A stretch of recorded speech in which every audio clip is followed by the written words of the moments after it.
नमस्कार दोस्तों, बीएस गुरु एजुकेशन की तरफ से मैं भूपेंद्र सिंह एक बार आपका फिर स्वागत करता हूं। और अपने इस करंट अफेयर्स के सेशन में मैं कुछ क्वेश्चन लेके आया हूं जो कुछ खास न्यूज़ हैं जिनको मैं आपके साथ शेयर करूंगा। सबसे पहले फर्स्ट क्वेश्चन देखते हैं बीएस गुरु एजुकेशन की तरफ से। और मैं आप सभी लोगों से एक रिक्वेस्ट करता हूं कि कृपया इस वीडियो को लाइक करें और सब्सक्राइब करें, अपने पढ़ने वाले मित्रों को इसको शेयर करें। इस वीडियो का जो न्यूज़ है वो काफ़ी आप लोगों के एग्ज़ाम से बहुत ही ज़्यादा मैच करेगा। आने वाले एग्ज़ाम में यदि आप इस वीडियो को रेगुलर वॉच करते हैं तो आपको काफ़ी प्रॉफिट होने वाला है। आइए देखते हैं, आपके कुछ इम्पॉर्टेंट मिनट मेरे को दीजिए और मैं आपको कुछ ऐसे इम्पॉर्टेंट क्वेश्चंस ला के दे रहा हूँ जो आपके एग्ज़ाम की दृष्टि से काफ़ी इम्पॉर्टेंट है। चलिए देखते हैं first question. Who is the author of new book? एक न्यू बुक है जिसका नाम है इन एन आइडियल वर्ल्ड। इस पुस्तक के लेखक हैं कुणाल बसु, जो कि हमारे आने वाले एग्ज़ाम्स के लिए काफ़ी इम्पॉर्टेंट है। और ये न्यू बुक होने की वजह से आपके एग्ज़ाम में काफ़ी हद तक आने के चांसेस हैं। नेक्स्ट क्वेश्चन लेते हैं अपना। Muslim women rights day was observe in which day?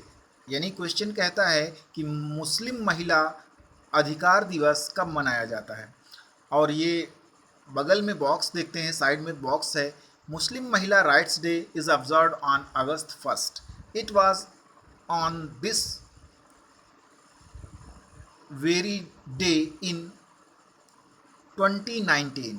This passes of a triple talaq bill in parliament proved to be a great milestone as it brought about a ray of hope, promise to liberty Muslim women for the sequel of social evil that came in the form of divorce। जैसा कि अभी आप लोगों ने देखा कि triple तलाक, तीन तलाक के लिए पार्लियामेंट में एक बिल आया और उससे कानून बना, जिससे जिसे कह सकते हैं एक आशा की किरण महिलाओं में जागी है। चूँकि ये एक बड़ी ही सामाजिक बुराई है जो एक तीन तलाक यानी तीन बार तलाक तलाक कहने से रिश्ते को तोड़ दिया जाता था, जिसे अब कानूनी तौर से गुनाह समझा जाएगा। इस तरह से अब ये बिल एक तरीके से एक महिलाओं के लिए आशा की एक किरण है। तो हमारे इस क्वेश्चन का विकल्प नंबर 2 सही है और इसका यानी 1 अगस्त आंसर होगा। चलते हैं हमारे नेक्स्ट क्वेश्चंस पे। Pangong lake is located. Pangong lake is located in. Pangong lake कहाँ पर लोकेट करती है? इस न्यूज़ को लिया है हमने क्योंकि आजकल हम देख रहे हैं चाइना और भारत के साथ काफ़ी वार्ताएं हो रही हैं, जिसको लेकर के और काफ़ी समय से लगभग 2 सालों से ये गतिरोध बना हुआ है। पहले डोकलाम सेक्टर में और अब जो है गलवान वैली क्षेत्र में ये प्रॉब्लम्स खड़ी हुई है। और अभी भी हमारी सेनाएं एक दूसरे के साथ बातचीत कर रही हैं और चीन जो है अपने अड़ियल रवैये पे वैसे के वैसा बना हुआ है। अभी फ़िलहाल उसने कुछ कदम उठाए हैं जिससे कि दोनों सेनाओं के बीच थोड़ा सा माहौल नरम हुआ है। तो देखते हैं कि Pangong lake is located in, यानी पेंगोंग लेक कहाँ पर सिचुएटेड है। तो आप देखें बगल में मैप है और इस मैप में रेड कलर के कुछ डॉट्स दिख रहे हैं। आपको बता देना चाहता हूँ कि जो आपका ये इधर अक्साई चीन है, ये चीन के कब्जे में है, भारत का एक हिस्सा ही है एक तरीके से जो चीन के कब्जे में है। और दूसरी साइड में लद्दाख है और यहाँ पर जो लद्दाख है यही हमारा लद्दाख में ही पाया जाता है पेंगोंग लेक। और इस रेड लाइन के आसपास अभी फ़िलहाल जो भी डिस्प्यूट हुए हैं, जो भी आपसी विवाद हुए हैं भारत और चीन के बीच, यही हमारी सेनाएं आमने सामने रही हैं। इधर इंडिया का लद्दाख है और उधर अक्साई चीन है जो कि गलवान वैली से आउटसाइड में पड़ता है। और इस घाटी में, गलवान वैली घाटी में काफ़ी ज़्यादा मात्रा में दोनों देशों के बीच तनाव देखने को मिला है, जो कि अभी भी एग्जैक्ट बना हुआ है और काफ़ी दिनों से है। तो इस तरह से हमारा इस क्वेश्चन नंबर 3 का आंसर लद्दाख हो जाता है, यानी जो आपका पेंगोंग लेक है वो लद्दाख में स्थित है। चलते हैं अपने नेक्स्ट क्वेश्चन की तरफ। अब हमने आज कुछ इम्पोर्टेंट न्यूज़ ले रखी हैं जो कि हमारे आने वाले एग्ज़ाम की दृष्टि से काफ़ी इम्पोर्टेंट है। तो हमारी पहली न्यूज़ है impact of dairy sector on climate change. आज हम देखते हैं कि डेयरी सेक्टर भारत का यानी मिल्क उत्पादन क्षेत्र काफ़ी ज़्यादा मात्रा में न्यूज़ में रहा है और ये काफ़ी ज़्यादा तेज़ी से बढ़ रहा है भारत में। तो agricultural contribution approximately 16% of India's green house gases emission which is release by the cattle Dang dry farming. क्योंकि जैसा कि आप जानते हैं कि अगर दूध उत्पादन ज़्यादा मात्रा में हो रहा है तो इसके लिए हमें पशुपालन का ज़्यादा तौर से हमें पशुपालन करना होता है और पशुओं से ज़्यादा तौर से ग्रीन हाउस गैसेस इमिट होती हैं या निकलती हैं और इस 16% तक, लगभग 16% तक जो है ये ग्रीन हाउस गैसों का कारण बनती हैं। चूँकि जो जानवर होते हैं वो ड्राई फार्मिंग में जो भी सूखा खेतों से निकलने वाले वेस्ट पदार्थ हैं सूखे, उनको खाते हैं और जिससे मेथेन गैस फॉर्म करते हैं। निचली आपके नेक्स्ट लाइन में देख सकते हैं कि methane from animals waste contribution about 75%। जो भी वेस्ट जो है जानवरों से प्राप्त होता है उसमें मेथेन की मात्रा सबसे ज़्यादा 75% होती है और जो कि GHG यानी ग्रीन हाउस गैस का emission of the dairy sector, और जिससे कह सकते हैं कि ये सबसे महत्वपूर्ण गैस होती है आपकी ग्रीन हाउस गैसेस में। तो recently India council of agriculture research has develop an anti methanogenic feed supplement. अभी हमारे तुरंत ही भारतीय काउंसिल ऑफ एग्रीकल्चर रिसर्च ने यानी ICAR ने एक मैथोजेनिक फीड सप्लीमेंट बनाया है, एक खाद्य बनाया है जिसे हरित धार के नाम से जाना जाता है यानी HD के नाम से जाना जाता है, जिसको खाने से पशुओं में मेथेन गैस 17 से 20% तक कम हो जाती है और मिल्क प्रोडक्शन अच्छा होता है। तो ये जो हरित धार है ये हमारे एग्ज़ाम के दृष्टि से काफ़ी इम्पोर्टेंट है और जानवरों में पाई जाने वाली मेथेन गैस जो उनसे उत्सर्जित होने वाले मल मूत्र हैं या उनका जो भी जहाँ पर वो रहते हैं वहाँ पर मेथेन गैस बनती है और जो कि हमारे इन्वायरमेंट के लिए काफ़ी बैड इफ़ेक्ट डालती है। इस तरह से ये ग्रीन हाउस का एक कारण है और यदि हम हरित धार नाम का प्रोडक्ट यूज़ करते हैं, फीड सप्लीमेंट यूज़ करते हैं, तो इसे हम 17 से 20% तक कम कर सकते हैं। और आगे देखते हैं कौन कौन सी हैं ग्रीन हाउस गैसेस कौन कौन सी हैं। तो 3 major greenhouse gases emit होती हैं एग्री फूड से, यानी जो हम कृषि क्षेत्र में फूड खिलाते हैं जानवरों को, उनसे methane, nitrous oxide N2O and carbon dioxide यानी CH4, N2O और CO2। ये 3 तरह की गैसें हैं जो काफ़ी ज़्यादा मात्रा में GHG यानी ग्रीन हाउस इफ़ेक्ट को प्रोड्यूस करती हैं और ये तीनों गैसें बहुत ही हमारे इन्वायरमेंट के लिए ख़तरनाक हैं। यदि हम हरित धार का प्रयोग करते हैं या हरित धारा का प्रयोग करते हैं तो हमारे जानवरों में 17 से 20% इन गैसों की कमी हो जाती है। नेक्स्ट न्यूज़ है हमारी है GM क्रॉप्स से, यानी ये जो आपकी GM क्रॉप्स होती हैं ये एक तरीके से ट्रांसजेनिक क्रॉप्स हैं। कुछ इस तरह के प्लांट होते हैं ये novel combination of genetic material obtained through the use of modern biotechnology. In GM crops का मामला ये है कि ये आपका मॉडर्न बायोटेक्नोलॉजी के द्वारा बनाई जाती हैं और जिससे कि इनमें कई तरह के बहुत ही इम्पोर्टेंट गुण पाए जाते हैं। जैसे पहला आप कह सकते हैं कि ये बैक्टीरिया या जो भी बीमारियां होती हैं इनमें नहीं लगती इन बीजों में। यदि इनको हम रोपित करते हैं तो ये फसलें अच्छी होती हैं। जैसे कुछ धान की फसलें हैं, जो धान के बीज हैं, जो कुछ GM क्रॉप्स हैं जिनमें पानी की बहुत कम मात्रा का ही उपयोग किया जा सकता है और वो काफ़ी अच्छा उत्पादन देती हैं। जैसे एग्जाम्पल दिया गया है a GM crop can contain a gene that has been artificially inserted instead of the plant acquiring it through pollination. कहते हैं जब पॉलिनेशन होता है तो उनमें GM क्रॉप्स के में एक जीन इंसर्ट कर दिया जाता है जो कि आर्टिफिशियली, और वो उनके लिए एक नई क्षमता विकसित करता है। यानी जो भी प्रोडक्ट या जो भी आपके बीज होते हैं या जीएम क्रॉप्स होती हैं वो काफ़ी अच्छी होती हैं और वो हर एक तरह से इम्पोर्टेंट बनाई जाती हैं कि आपका जो भी उत्पाद निकलता है वो काफ़ी अच्छा हो और जो आपके आसपास होने वाली बीमारियां हैं, होने वाली जैसे पानी की कहीं कमी है तो वहाँ पर कम मात्रा में पानी देकर भी आप अच्छा उत्पादन ले सकते हैं इन जीएम क्रॉप्स के द्वारा। तो आगे चलते हैं, देखते हैं हम अपने इस नेक्स्ट उसमें। तो genus is a class of item, जो जीन्स हम उसमें इंसर्ट करते हैं वो एक क्लास है आइटम का, as a group of animals, जो कि एनिमल्स का ग्रुप होता है, और plants with similar traits, qualities और फीचर। चाहे अगर प्लांट्स का जीन है तो प्लांट्स की तरह ट्रीट करेगा और यदि एनिमल्स का है तो एनिमल्स की तरह करेगा।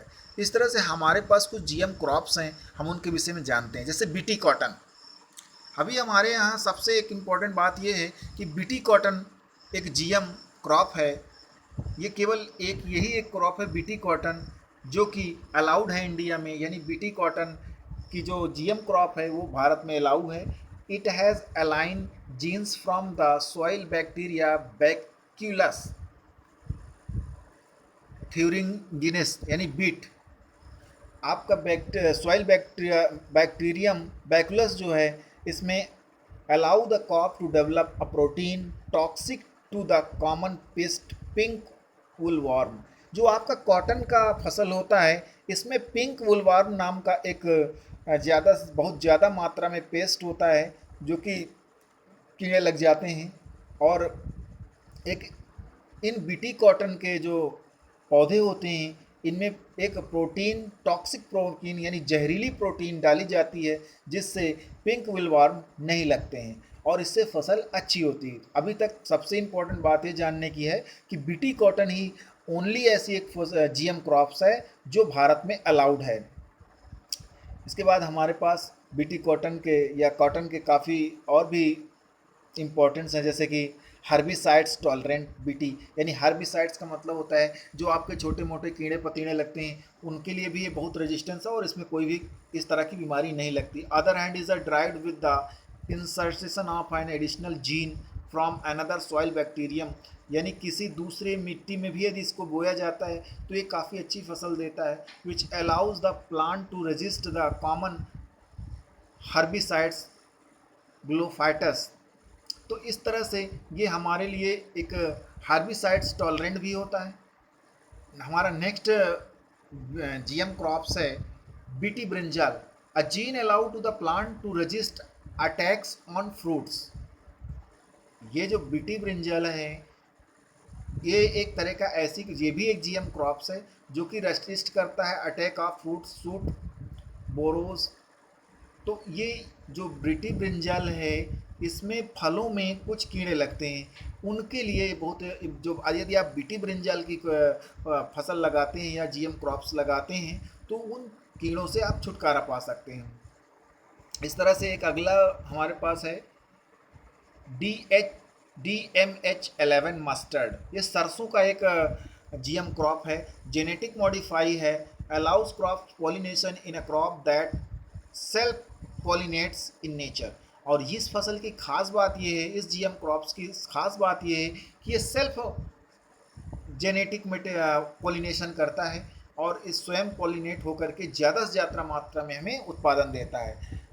अब हम आगे बात करते हैं अपने जीएम सोया सीड्स की इंडिया में। Status of GM soya seeds, India allow the import of GM soybeans and कोलियन कोनॉल ऑयल।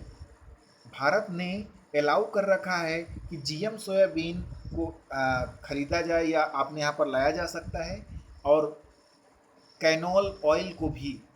तो import of GM soybean seeds has not been approved in India, लेकिन भारत में import of the GM soybean seeds has not been approved in India. Bharat में approved नहीं है। The main fear is that import of GM soybean will affect the Indian soya। और सबसे बड़ा इसमें importance ये है कि यदि जो क्रॉप्स होगी यदि आती है भारत में जीएम सोयाबीन की तो भारतीय जो सोयाबीन है उसको अफेक्ट करेगी। इस वजह से आप हमारा इंडिया इसको अलाउ नहीं कर रहा है। चलते हैं अपने इसी में देखते हैं और थोड़ा सा। इसीलिए bean industry by containing a GM varieties. और अतः हम देखते हैं हमारे पास what is a GM crop. GM crop क्या है? A crop which has a gene artificially inserted into it from another species. GM crop वो फसल होती है जिसमें कि एक जीन को उसके आर्टिफिशियली यानी कृत्रिम रूप से उसमें डाल दिया जाता है या इंसर्ट कर दिया जाता है अनदर स्पीसीज, दूसरी स्पीसीज की, even unrelated, to give its some desired properties. उसमें हमारी इच्छा के अनुसार प्रॉपर्टीज़ होती हैं। जैसे कि मैंने अभी अभी बताया कि यदि आप एक राइस की बात करते हैं तो कहीं पर पानी की मात्रा कम होती है तो हम उसमें ऐसा जीन आर्टिफिशियली डालते हैं जिससे कि धान की फसल को कम से कम मात्रा की कम से कम पानी की मात्रा देनी पड़े और हम उसको अपने तरह से उत्पादन कर सकें। जैसे GM crops are mostly either pest resistance. जो जीएम क्रॉप्स होती हैं वो ज़्यादा तौर से पेस्ट मतलब कीड़े कीड़े वगैरह हर्बिसाइड्स टॉलरेंट करती हैं, यानी इनमें हर्बिसाइड्स का कोई असर नहीं होता है। और दूसरा, इनमें कीड़े नहीं लगते हैं। सबसे ज़्यादा फसलों की ये इम्पॉर्टेंट बात है कि आपका जो जीएम क्रॉप्स होती हैं वो कीड़ों से रेजिस्टेंस रखती हैं, कीड़ों उसमें कीड़े नहीं लगते हैं। और दूसरा, हर्बिसाइड टॉलरेंट होती है, वो किसी भी तरह की खाद का या दुष्प्रभाव उन पर नहीं होता है। सबसे पहली बात करते हैं, there are other GM crops in India. क्या भारत में कोई जीएम क्रॉप्स है? तो no, the government has not approved commercially cultivation of other GM crops through effort have been made for brinjal and mustard. काफ़ी हद तक ब्रिंजल और mustard के लिए हमारे यहाँ जीएम क्रॉप्स को लाने की कोशिश की गई, लेकिन गवर्नमेंट ने इसे अप्रूव नहीं किया है। वैसे देखते हैं एक छोटी सी और इसमें बात है, when did India get its first GM crop. भारत को पहली जीएम क्रॉप कब मिली? The first GM crops variety approved for commercialization was BT cotton. आपका वो एक केवल और केवल एक बीटी कॉटन ही है जो Bollgard first which provide immunity against the pink bollworm. और ये किससे सुरक्षित करता है? पिंक वॉलवार्म से सुरक्षित करता है। केवल बीटी कॉटन को ही हमारे यहाँ मान्यता प्राप्त है। And developed by Monsanto was given the go ahead in 2002। Bharat में पहली जीएम क्रॉप को 2002 में मान्यता मिली जो कि बीटी कॉटन, और इस ये जो है पिंक वुलवार्म से रजिस्ट करती है या फसल को बचाती है। Monsanto release Bollgard second in 2006। और मोनसेंटो ने 2006 में बोलगार्ड सेकेंड लॉन्च किया है था। और India has become the world's largest producer of cotton partly due to BT cotton. BT cotton की वजह से भारत जो है वर्ल्ड में, संसार में सबसे ज़्यादा कॉटन रुई प्रोडक्शन करने में आगे हुआ, which accounts for ever 90% of the total cotton carriage in the country. और अधिकतर 90% कॉटन यहीं से प्राप्त होता है। हमारा नेक्स्ट न्यूज़ है स्काई ग्लो लाइट पोल्यूशन। आप सभी लोग देख रहे होंगे कि आज हर जगह पर स्ट्रीट्स में, हर जगह पर लाइट का काफ़ी मात्रा में लोग उपयोग करते हैं। और आज अंधेरा देखने के लिए बहुत मुश्किल से मिलता है। शहरों में तो ये बात बहुत ही इम्पोर्टेंट कॉमन हो गई है, जिससे हमारी आँखों पर काफ़ी इफेक्ट पड़ता है और हमारे जो एनर्जी है काफ़ी वेस्ट होती है। यदि हम रात दिन उजाले में रहते हैं और हमें अंधेरा प्राप्त नहीं होता, तो जिस तरह से कहते हैं इंसान जो होता है वो हर एक माध्यम में अपने आप को अच्छे से ढाल तो लेता है, लेकिन यदि प्राकृतिक चीज़ें ही नष्ट हो जाएंगी तो हमारा प्राकृतिक स्वभाव, क्योंकि हम प्रकृति से बने हुए हैं, और हम भी नष्ट हो जाएंगे। इसीलिए हम देख पा रहे हैं कि एनर्जी वेस्ट हो रहा है हर जगह और लाइट पोल्यूशन हो रहा है। आज रात में यदि हम शहर में निकलते हैं तो चारों तरफ चकाचौंध होती है, लाइट होती है, और उस पर किसी का ध्यान नहीं जाता। ये आर्टिकल वहीं से एक कि energy wastage, what is light pollution costing us. यानी ये जो लाइट पोल्यूशन है, हम अपने लाइट पोल्यूशन को भी कास्ट दे रहे हैं। कितना खर्चीला है हमारा लाइट पोल्यूशन, चलिए देखते हैं। 13% of the residential electricity used in the US is for the outdoor lighting. 13% बिजली जो है अमेरिका में बाहर घर के उजाला करने के लिए, घरों के बाहर उजाला करने के लिए उपयोग में आती है, जिसके पैदा करने के लिए CO2 काफ़ी मात्रा में उत्सर्जित होती है, जो कि लगभग 15 में about 15 million tons of CO2 are emitted each year in order to power resistant outdoor lighting in the USA।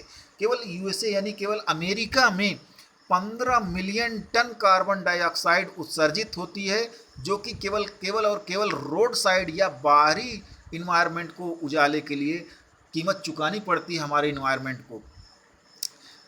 35% of the light is wasted, और लगभग 35% लाइट जो होती है वो वेस्ट चली जाती है और उसका कोई मतलब नहीं होता, और स्काई ग्लो करता है जिससे कि इन्वायरमेंट पोल्यूशन होता है और हमारे को इससे प्रॉब्लम होती है।